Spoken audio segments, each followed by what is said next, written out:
Hello and welcome to our webinar today. Really lovely to see you, whether you're coming into us live or whether you're watching the recording at a later point. It is really great to have your company here. My name is Jackie Short. I'm the Director of Sydney Centre for Creative Change. We've got a very special guest for you today. My sister, Penny, is doing a presentation on being an empath, moving from survival to mastery. And I'm going to introduce her in just a moment, but I would love to welcome everybody here today. People are still coming in and it's lovely to see your faces with your cameras on. So if you can do that, that's wonderful.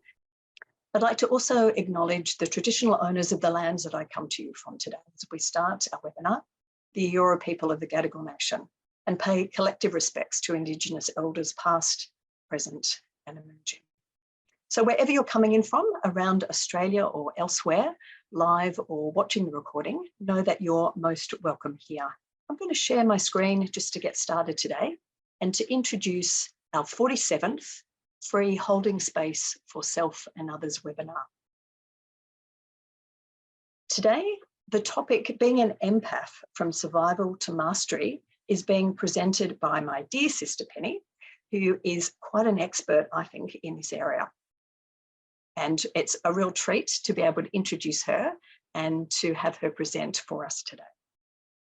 To give you a little bit of information about Penny as it relates to this training, Penny completed her Bachelor of Education, and after enjoying 10 years as a teacher, she pursued her feeling which led her to live and teach in a remote Aboriginal community in Arnhem Land in the mid-90s. During this time, Penny truly acknowledged her empathic sensitivities and began a quest to understand this world of energy.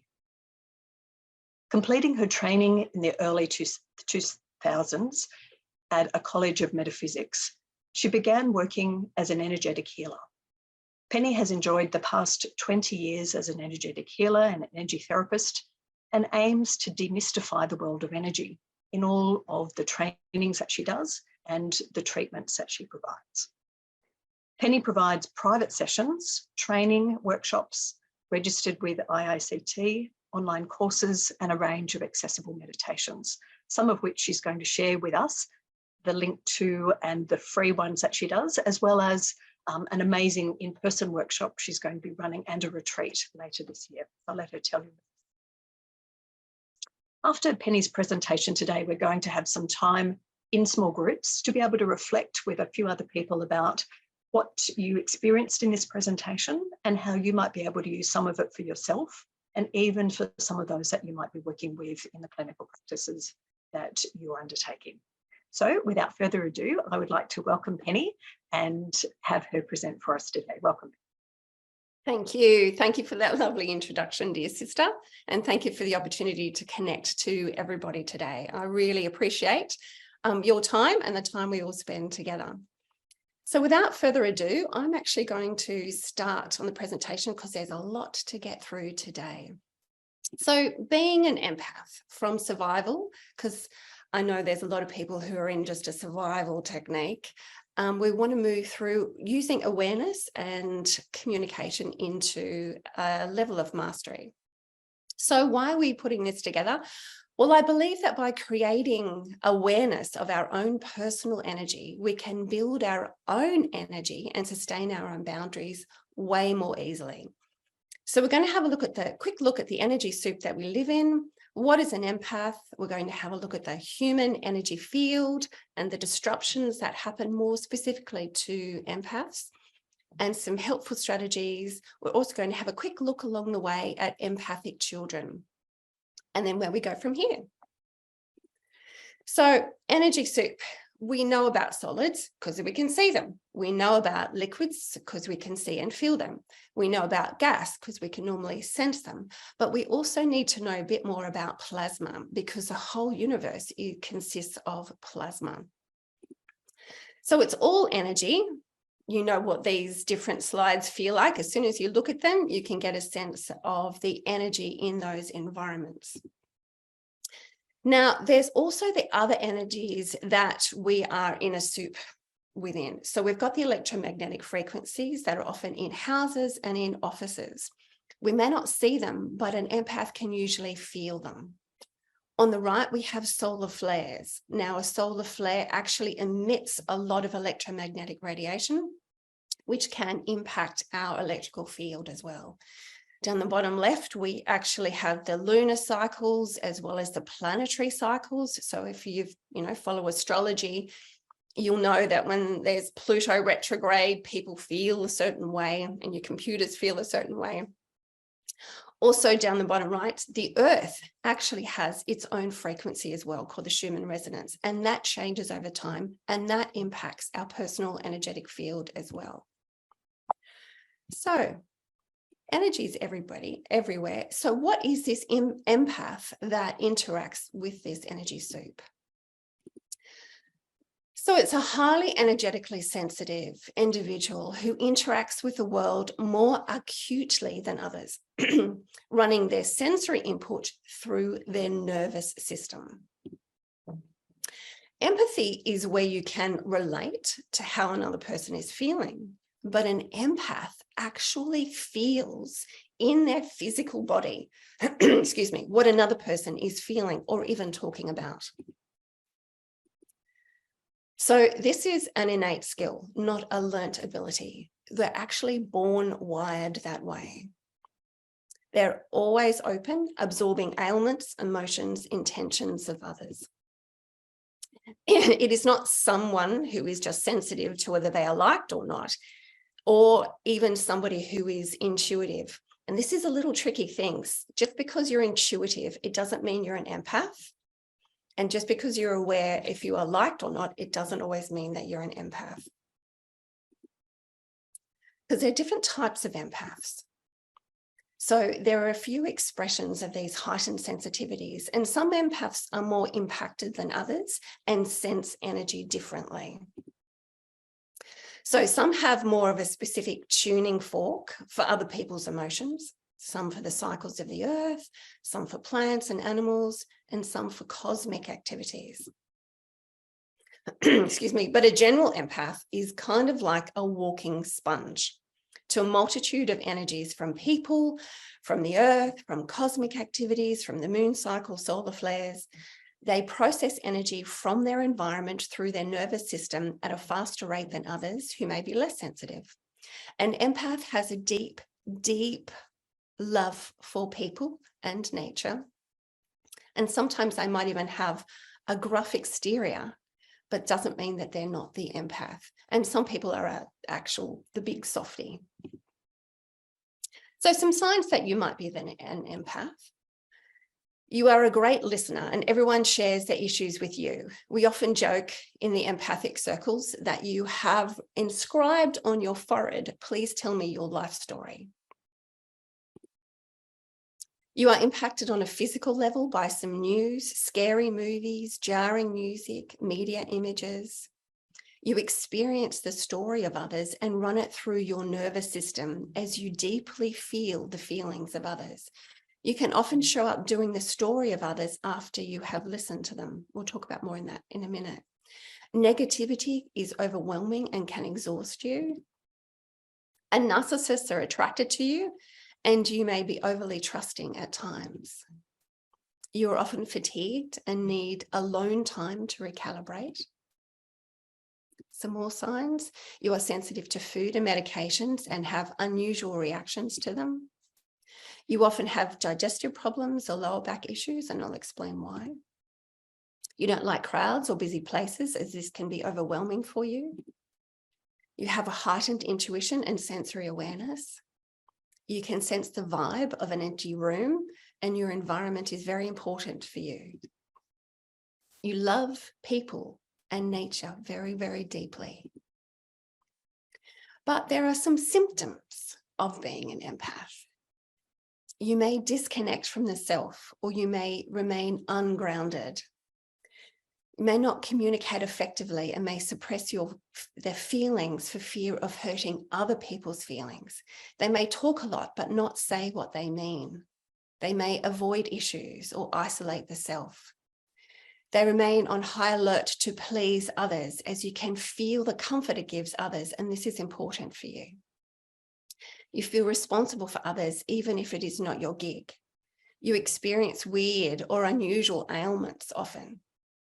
You put personal needs at the bottom of the list. Often you might play the victim. And sometimes you might use food or alcohol or other distracting techniques to seek comfort or unwind the nervous system. But then there are some signs that you may be wearing energy from other people. You may have exhaustion or burnout after you've already addressed the normal health measures of sleep, diet, nutrients, time for yourself, dealing with your emotional situations in your life. This can be a sign that there is a strong presence of accumulated energy in your human energy field, and the energy streamers could be siphoning off your energy. We'll talk about that later.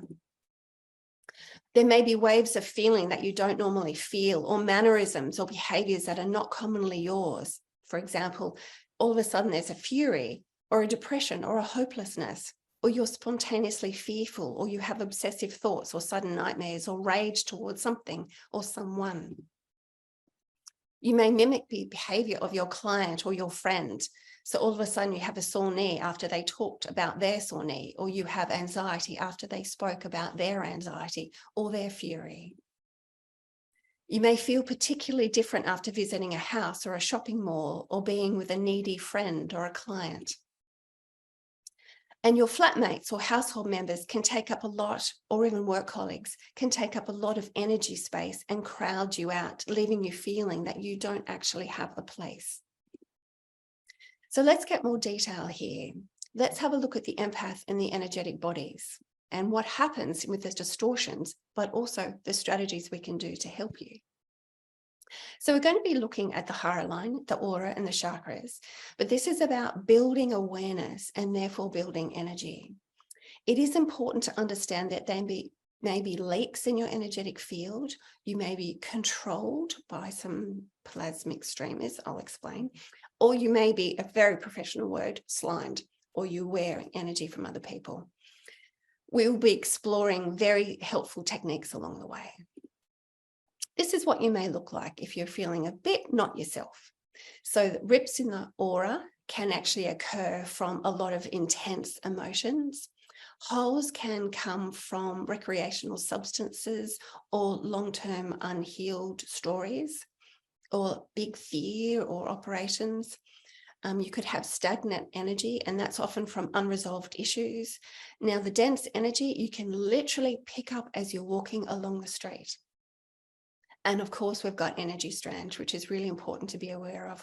We'll talk about if you're an empath.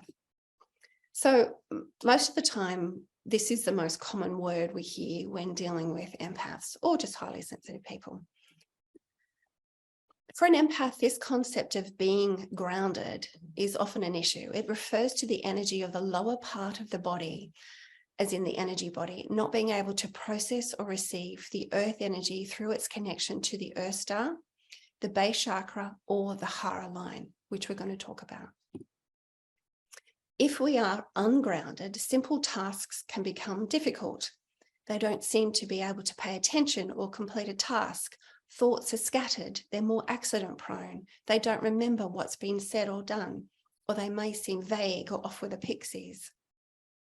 Being ungrounded or out of body is often more common for empaths, as they may be wearing energy or experiencing a distraction in their energy field that is impacting their ability to be fully present with themselves or the world. This is what it looks like when somebody's ungrounded. The lady on the right is, her energy body is actually not fully connected, and she's literally wafting off. And that picture is an energy streamer or a cord that's coming in, and there's the distraction that stops them from being in their body. So a helpful little strategy, we're going to have a few strategies along the way, is to discharge some energy, if there's accumulated energy, through the feet. And the aim of this little exercise is to come into sync with the earth energy or the earth frequency and settle the nervous system. And we use the breath to help with that. So I invite you to do this little exercise with me. So in your mind's eye, just imagine that at the soles of your feet, there are camera shutters, like the old-fashioned cameras. And you can just imagine that they're open. you open the shutters at the soles of your feet and just allow any excess energy to disperse from your body through the soles of your feet into the earth. You might like to use your breath to imagine every exhalation expels the energy into the earth, any energy that's not yours or just accumulated energy. And then when we feel a lot of energy, your feet might be tingling as you start this exercise, and you know that you've got a connection here. And then the next part of it is you might like to actually imagine that you are inhaling through the soles of your feet, and that earth energy is actually coming up through your body, through the portal or through the opening in the soles of your feet. You might like just to use your inhalation to breathe it up through your body. And the next part is to imagine that you can exhale this energy through the pores of your skin. So you inhale through the soles of your feet and you exhale through the pores of your skin. And as we continue through this little time together, you might like to just continue doing that as we move on through the slides. Another helpful strategy here is to imagine that your feet have a root system like the tree roots, and they extend out from the soles of your feet and penetrate deep down into the earth. Some people like to add an extra layer to this and imagine that the tree roots are holding on to or hooking into the earth's core or a large crystal. But I'd like to talk about the Hara line and the Hara. So this point underneath your belly button, this is an energy center. It is not a chakra. It's more of a reservoir of energy and holds life force or chi. So depending on whether you're coming from a Taoist, Buddhist, or Japanese perspective, it's known by different names. It can be referred to as a lower dantian, the tontian, the Hara point. In Japanese philosophy, it's thought to be the cauldron, whereas in Chinese tradition, it's referred to the golden stove. It's where the earth energy is received and converted into chi or life force energy. The Hara point is also connected to other energy centers along a line of energy called the Hara line. And this Hara line is also known as a line of intentionality. Now, in metaphysical circles, this line is actually created as soon as you are born. It is the intention for you being here. This is a topic for another day because we can do a whole course on this particular line. It is extraordinarily powerful and very, very real.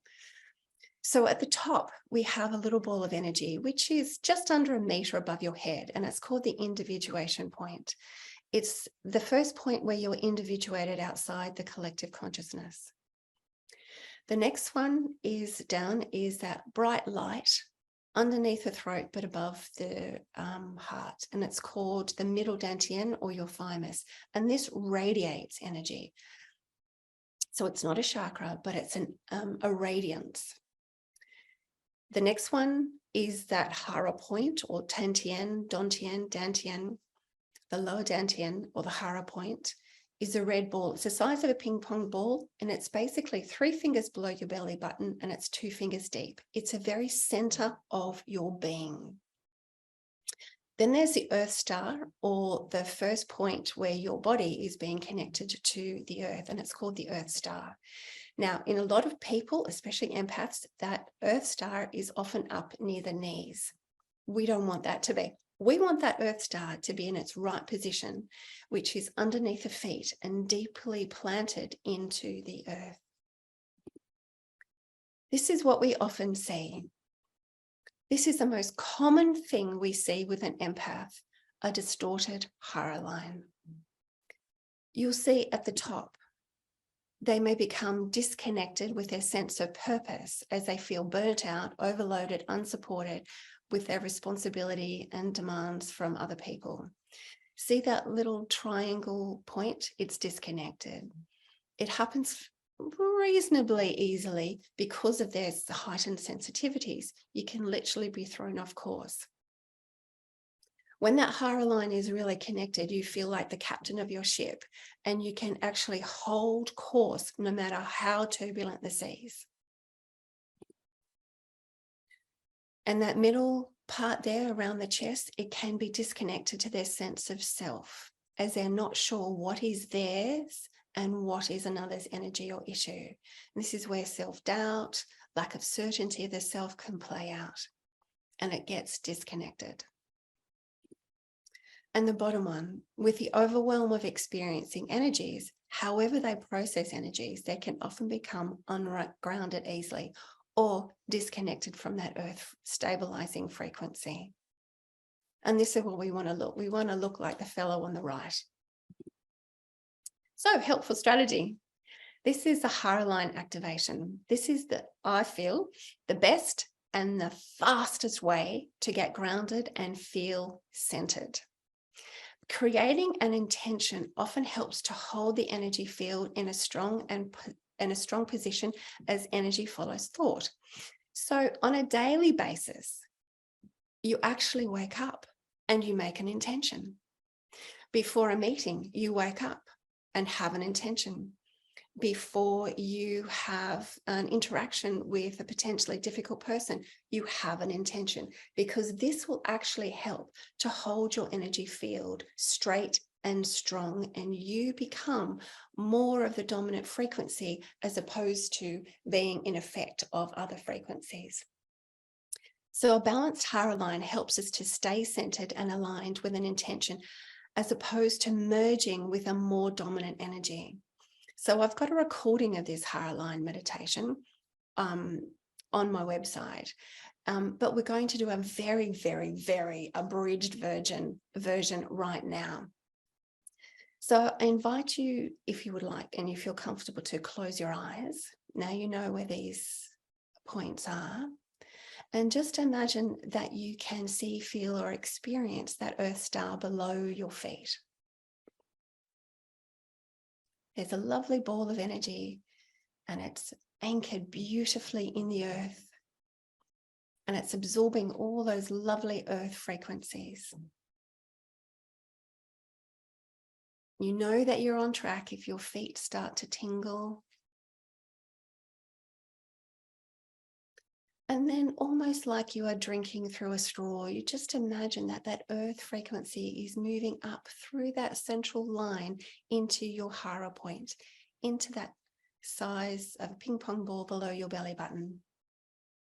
And it's creating a current of energy, and it's fueling this stove, this reservoir of earth energy.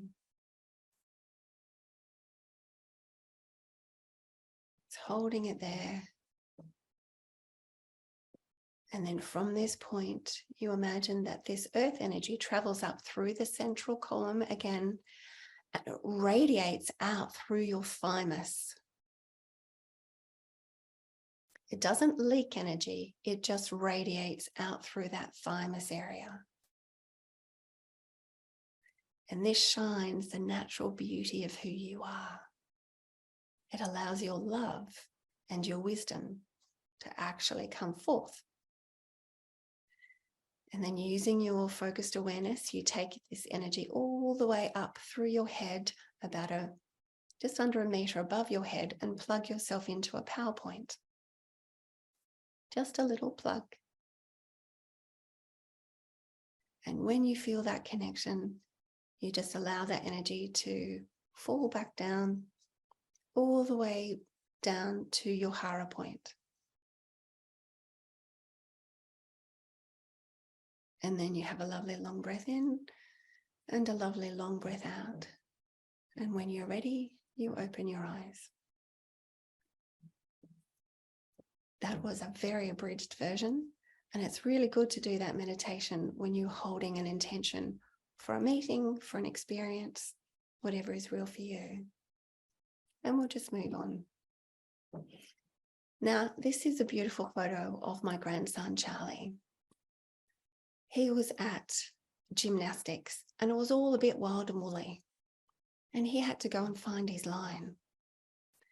As you know, I used to be a school teacher, and I know that this technique works for 3.5, depends, but mainly 4-year-olds, all the way up to 15-year-olds.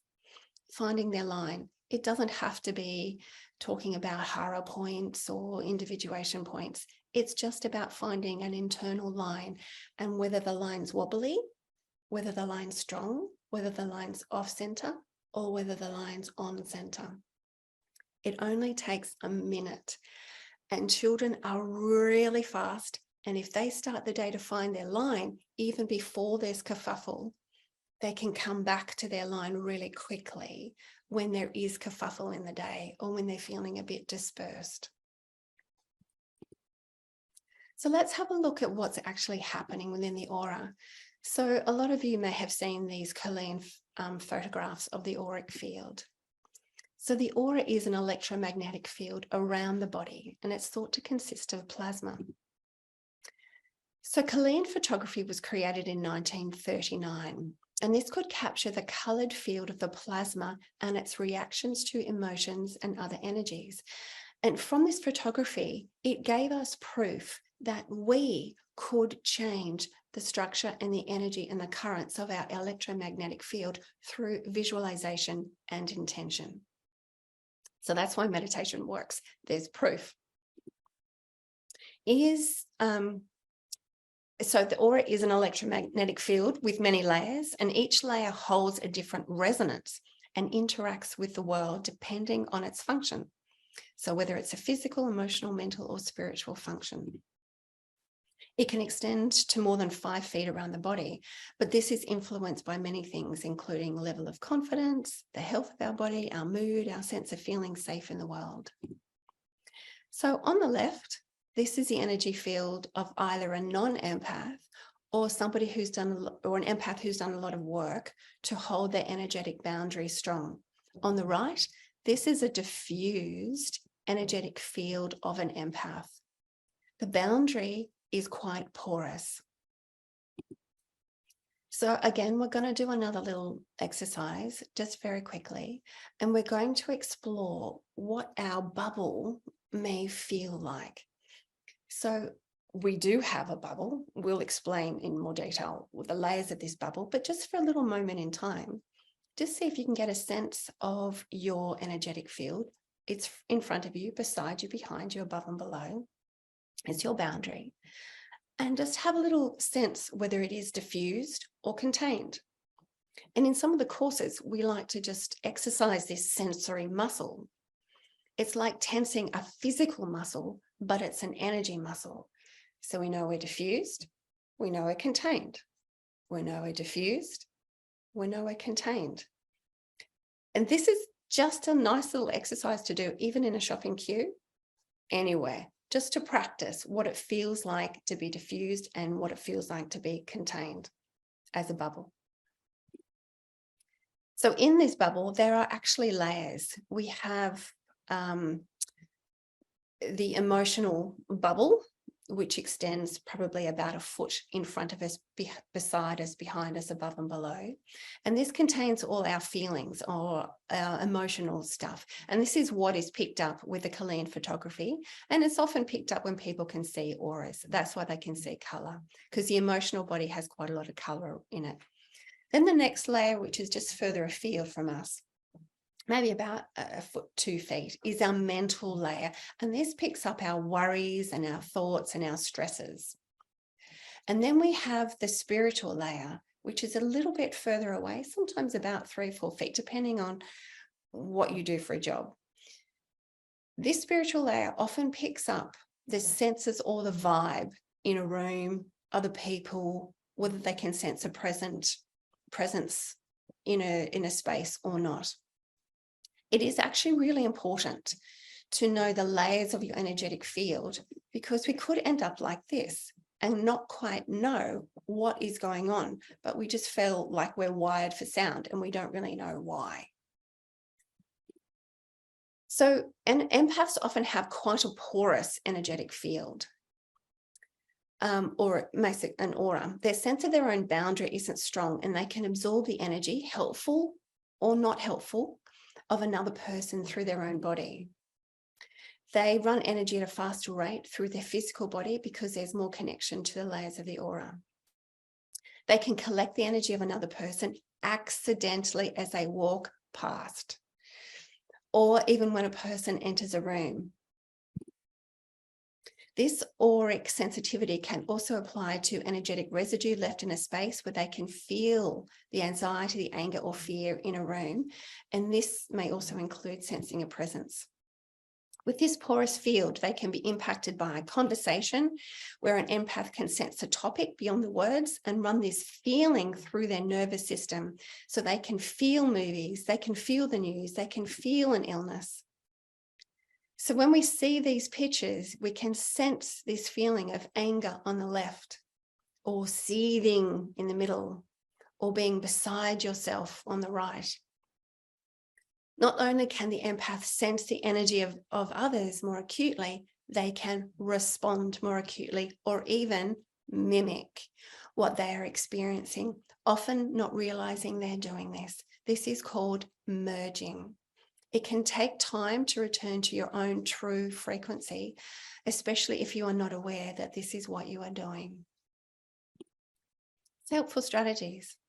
So we know visualization works because there's proof through the Chilean photography. This is highly effective for an empath. So you can imagine that there is a tsunami of brilliant white light coming through your energetic field and each layer of your aura. You can ask yourself if the feeling or the sense is actually yours or from someone else. There's an intentional meditation we're going to do in a moment. And there are some other meditations. One is called Light. That's a free meditation on my website. And that's nice just if you're really new to all this energy and you don't know what a chakra is, you don't even know what your aura is, if you've got none of this language, this is a really simple one, and it's often good for kids to clean your field.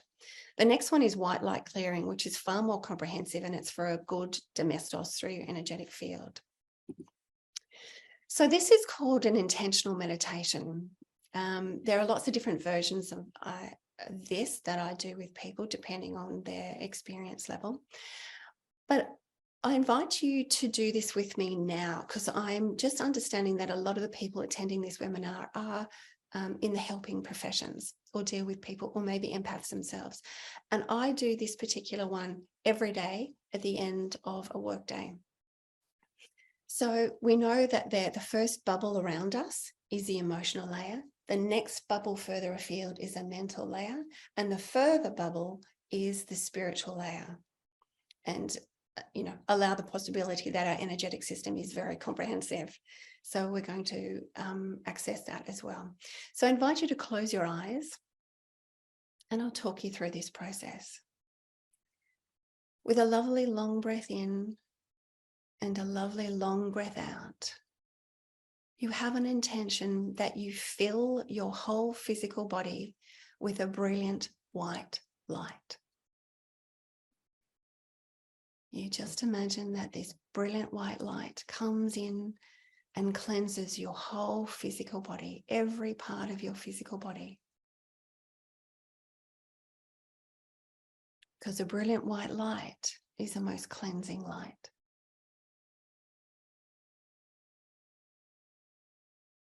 And this light is so brilliant now that you have an intention that you fill your whole emotional body with brilliant white light. And that's allowing this light to move into the emotional part of your energetic field, in front of you, beside you, behind you, above and below. Your whole emotional body is filled with this beautiful, cleansing, brilliant white light.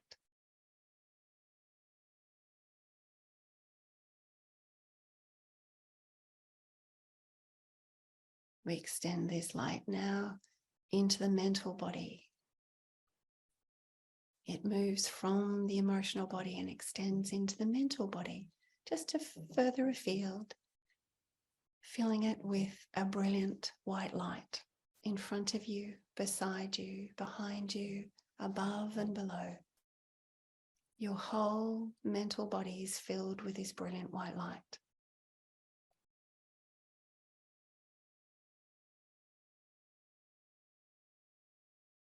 And we extend this further now into the spiritual body, allowing the brilliant white light to extend out the front of you, further afield into the spiritual layer, in front of you, beside you, behind you, above and below.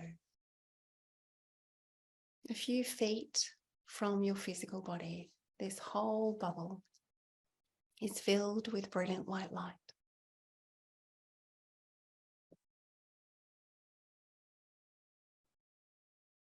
We now have an intention that we fill the whole energetic system beyond what you know, the whole energetic system with a brilliant white light.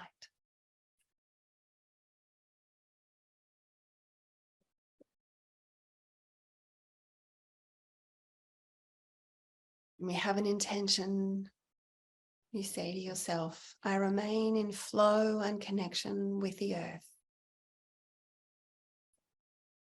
with myself, with my world, and with my love.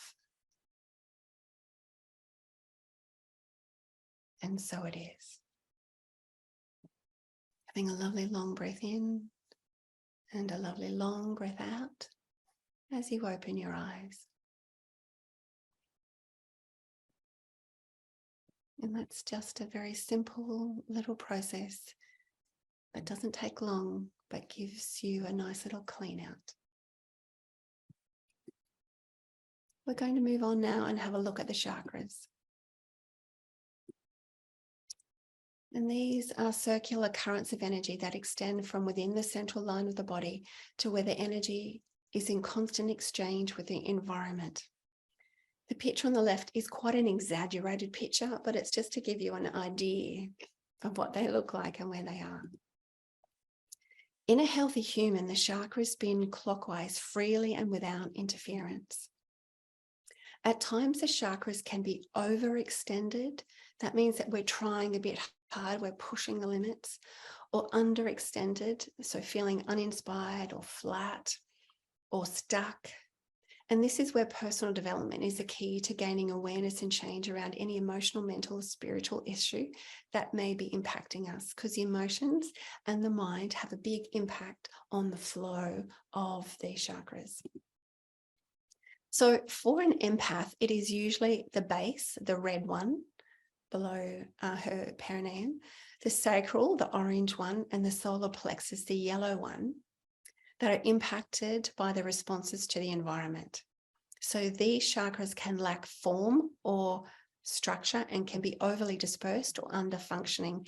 And you need those lower chakras to be in good form to absorb and hold that earth frequency or grounding, to be in sync with the earth. Now, that earth star below the feet can be compromised by jet lag, where that earth star goes up near the knees, or with a general anesthetic, where that earth star can go right up to the tummy. You know, that just because in this picture it's underneath the knees, it doesn't mean it always stays there. It's quite a movable thing, unfortunately. So another really handy, we're not going to do this exercise today. Again, it's on my website, but it's a spinning of the chakras. This is really good if you're feeling that you're just out of sorts and nothing's sort of working. It's a visualization exercise where you sense each of the chakras and focus intentionally on spinning them clockwise. So you're looking at your chakra in front of you and you imagine it spinning in a rhythmic form, not like a spinning top, but just a very stable spin to the right. Takes a little practice, but it's a wonderful tool to help bring the chakra system, especially those lower chakras that can get distorted, into balance. Now, if you feel you're wearing energy from other people, sometimes it's nice to add a brilliant white light or a cleansing violet flame, just to add an extra dimension to this exercise. Personally, I like to add the violet flame. And remember it, when you spin your chakras, you spin even the earth star below your feet, not just the 7 body in chakras. Now, this is really important, the energy cords. People often plug into each other, intentionally or unintentionally. The energy field is thought to contain plasma, hence these energy cords or strands that flow between people's chakras can be referred to as bio-human plasma streamers or currents or cords. And some of these currents or streamers or cords can be uplifting and supportive, and some can literally suck the life force from you.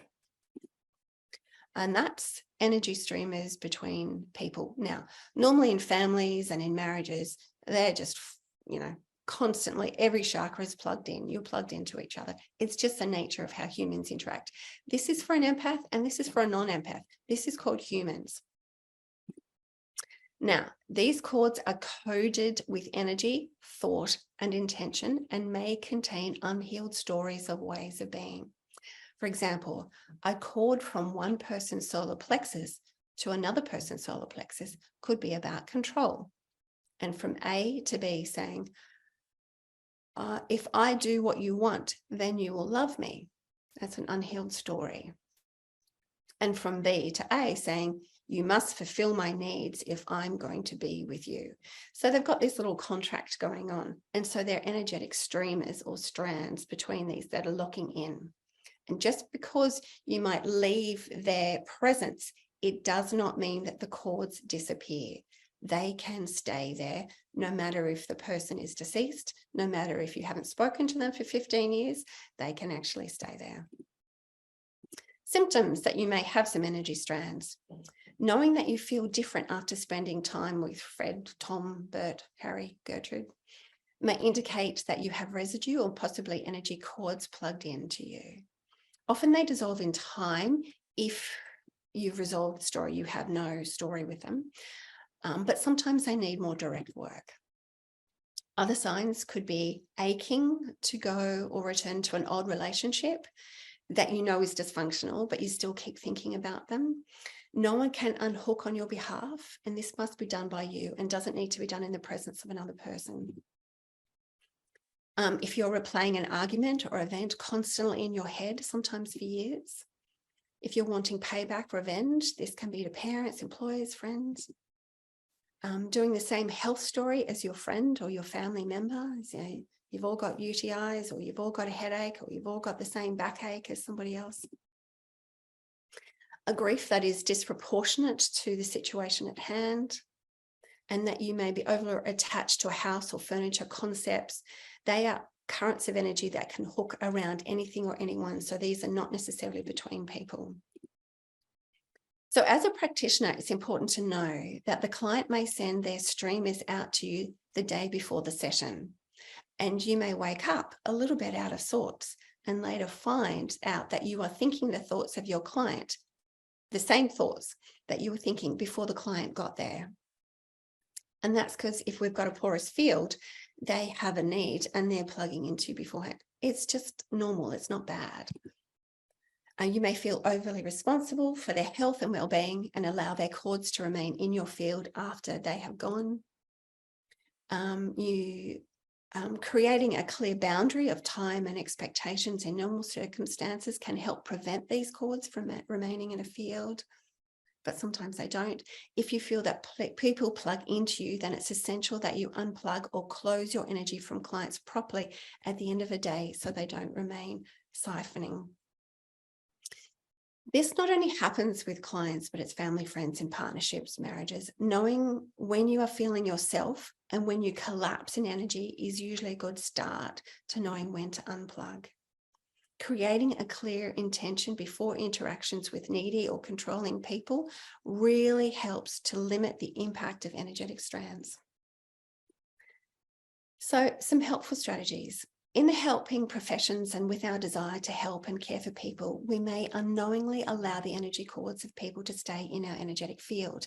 And these cords mainly, all of them, but mainly exist in the solar plexus and the crown. Now, I know in the spiritual circles, they talk about cord cutting. I don't actually think it's effective. I don't think it really works. You can place your hand over your solar plexus when you plug into the company of an energy, if you know that they're a bit of an energy sucker, to limit their ability to plug into you. But that sort of sends up a bit of a defense. You know what happens. You create an intention before the experience. And if it happens, no problem. A really good technique is to make a command to close the people. It's not being mean, it's just being assertive, and to close people from your energetic field. It does actually work. All we need to say is, I close, and you only do one person at a time. I close Fred emotionally, because you're closing it from your emotional part of your aura, mentally, from the mental part of your aura, and spiritually, from the spiritual part of your auric field. I close Fred emotionally, mentally, spiritually, because you've already left their presence, so you don't need to close them physically. You say that a couple of times. Sometimes 3 times is all you need, sometimes more. It's not a problem. You do one person at a time. Some helpful meditations is, again, the white light clearing. And the most effective one is called demerge. Now, the demerge meditation is specifically for energetic streamers, and it's usually for relationships or significant interactions you've had with people that you know you've got a bit of residue around. So, some other things here. Trust. Trust is a big issue for empaths. So you need to learn the ways that your body talks to you. Do you come up in energy, or do you go down when you think of an issue? Do you feel agitated and try to rationalize things to compensate for a feeling of no, but you want what you want, but you try and justify it, but you've still got the feeling of a no? Does the issue at hand relate to past or unresolved issues? Is this your worry or concern, or are you running the story of someone else that you have merged with? So some other ways to clear your energy is essences or sprays. My latest favorite friend is Petal Tone. They're from the UK. They've got a really good range of cleansing essences that you can just put in your hand and rub over you, or put in a spray bottle and spray yourself. Having an Epsom salt bath, a frankincense oil in your bath or put on the soles of your feet helps to clear your field. Hanging around salt lamps. Now, some people use crystals, but I find if you use a crystal, then you need to clean the crystal. Quickly, children as empaths. So it is so important to identify these highly sensitive children who may be so overwhelmed by the energies of life that they're completely ungrounded, out of body, and governed by anxiety and doubt. Remembering that empathic children may merge with their energy quickly with you. It is essential that their practitioner, their parent, their teacher is grounded themselves and managing their own energy in the environment to the best of their abilities. I have some beautiful stories of working with empathic children, especially in kindergarten in year 1, where they're still really sensitive and they don't know. But when they group with other sensitive children, it's so beautiful because they can talk freely about what they're feeling. It's important that their home environment is energetically clear of energy residue from the previous tenants or situations. You will know it is not clear if there are nightmares, resistance to go into certain rooms, or disproportionately scared of the dark. Lots of other reasons, but it's just some. So for little people and for big and teenagers, finding the line, just that short meditation, just find that internal line works well. Practice moving the energy through their feet and up into their belly. We can do that with sort of from 6-year-olds onwards. They're pretty good with being able to actually channel energy through their body. This meditation is called Focus. It's on the homepage, and it's a good place to start for adults, just to help with finding the line in a good place to moving energy up and down that central column without all the technical words.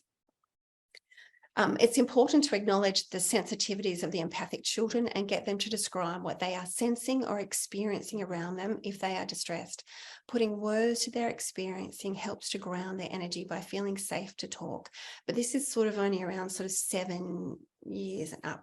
It may not make sense to you, but it is their reality at the time, and best not to overanalyze it or get too dramatic and significant with what they're saying.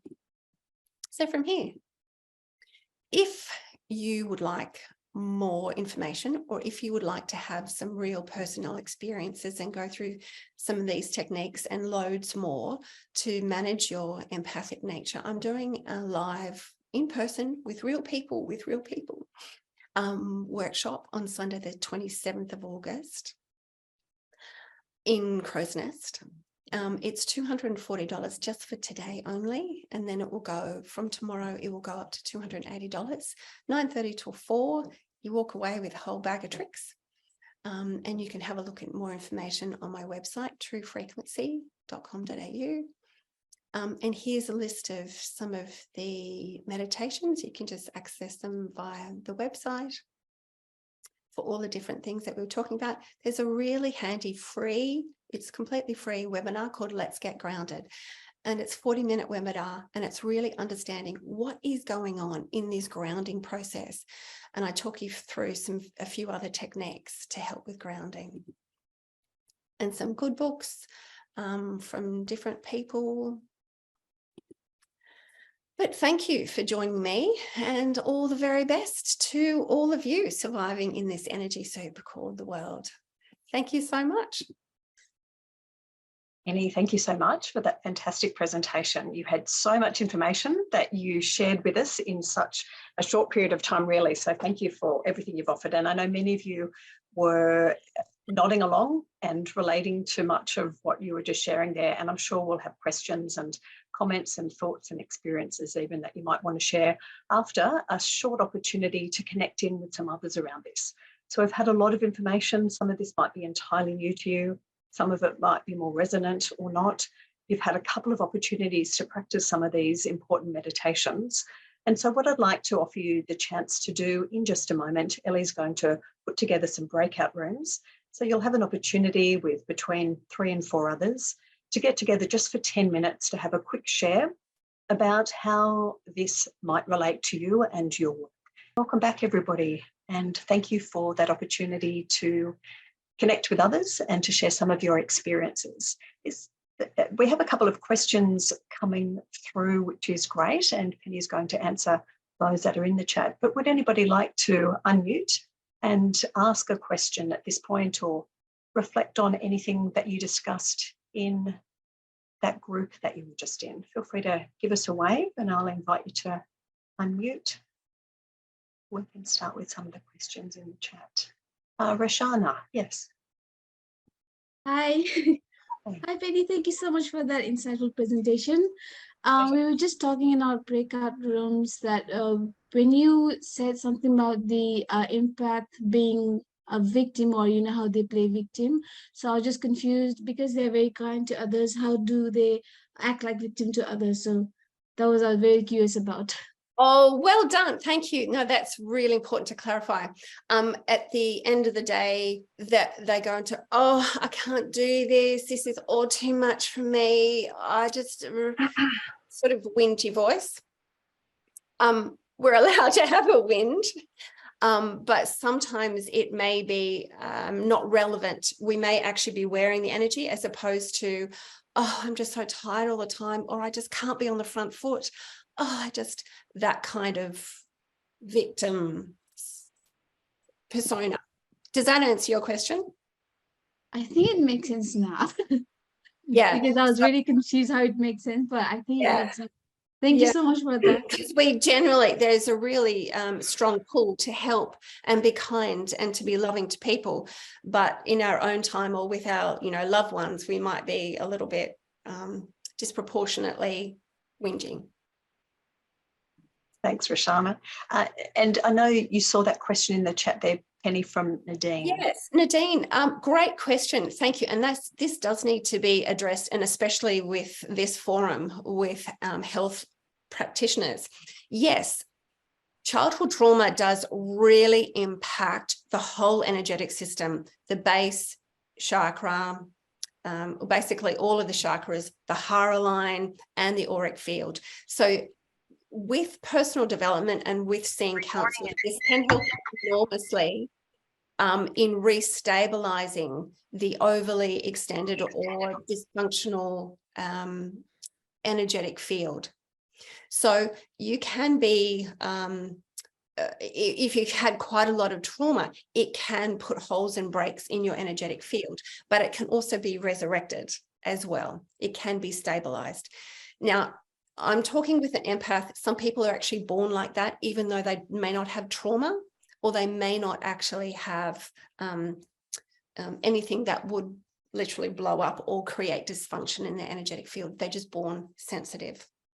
So when I said you can't learn the ability, yeah, you could learn sensitivities, but if you have had a traumatic childhood, yes, it can actually create a lot of destabilization in your energetic field, and therefore you are impacted by other people.